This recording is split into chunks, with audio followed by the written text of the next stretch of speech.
நம்ம அத்தானை அப்படியே ஆஸ்திரேலியாக்கே போயிட சொல்லுங்க. ஏன்னா நம்ம அத்தானுக்கும் சாம்பியன்ஸ் டிராஃபிக்கும் இனிமேல் சம்பந்தமே இல்லை. நான்லாம் பயன்ட்டேன் இந்த ஹெட் அடிக்கும் போதெல்லாம். ஐயோ இவர் வேற அடிக்க ஆரம்பிச்சிட்டாரு, என்னெல்லாம் ஆக போகுதுன்னு சொல்லிட்டு. இவர் அடிக்கும் போதெல்லாம் எனக்கு இந்த 2023 வேர்ல்டு கப் ஃபைனல் வேற அடிக்கடி வந்து ஞாபகம் வந்துட்டு போகுது. அதுக்கப்புறம் நம்ம வருண் வந்தாரு, 2 பால் தான் விக்கெட் எடுத்துட்டு போயிட்டே இருந்தாரு. அதுக்கப்புறம் நம்ம பேட்டிங் ஆனோம். நான் நினைச்சேன் விராட் கோலி கண்டிப்பா செஞ்சுரி வச்சிருவாருன்னு சொல்லிட்டு.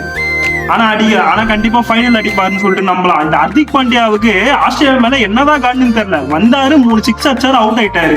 இவர் வரதுக்கு முன்னாடி இந்த மேட்ச் கொஞ்சம் லேட்டா தான் முடியும்னு நினைச்சேன். இவர் வந்ததுக்கு அப்புறம் கொஞ்சம் சீக்கிரமா முடிஞ்சிச்சு. நம்ம KL ராகுல் பினிஷிங்ல 6 அடிச்சு முடிச்சுதான் இருக்கட்டும், எல்லாமே சூப்பர். எப்படியோ ஃபைனல் போயிட்டோம். ஆனா இதுக்கு மேலதான் ஜாக்கிரதையா இருக்கணும். ஏன்னா இவ்வளவு நாள் ஆடி ஜெயிச்சுட்டு வந்ததை இங்க வந்து விட்டுறக்கூடாது. திரும்பி வந்து பாத்தீங்கன்னா இந்த நியூசிலாந்து தான் வந்திருக்கான். போன வாட்டி என்னமோ ஈஸியா விட்டான், ஆனா இந்த வாட்டியும் அதே மாதிரி இருப்பான்னு நினைச்சிட்டு கூடாது. எப்போனா சம்பவம் செஞ்சுட்டு போயிட்டே இருப்பாங்க. கடைசி வரைக்கும் இந்த சவுத் ஆப்பிரிக்கா கப் அடிக்குமா அடிக்காதான்றதே எனக்கு புரியல.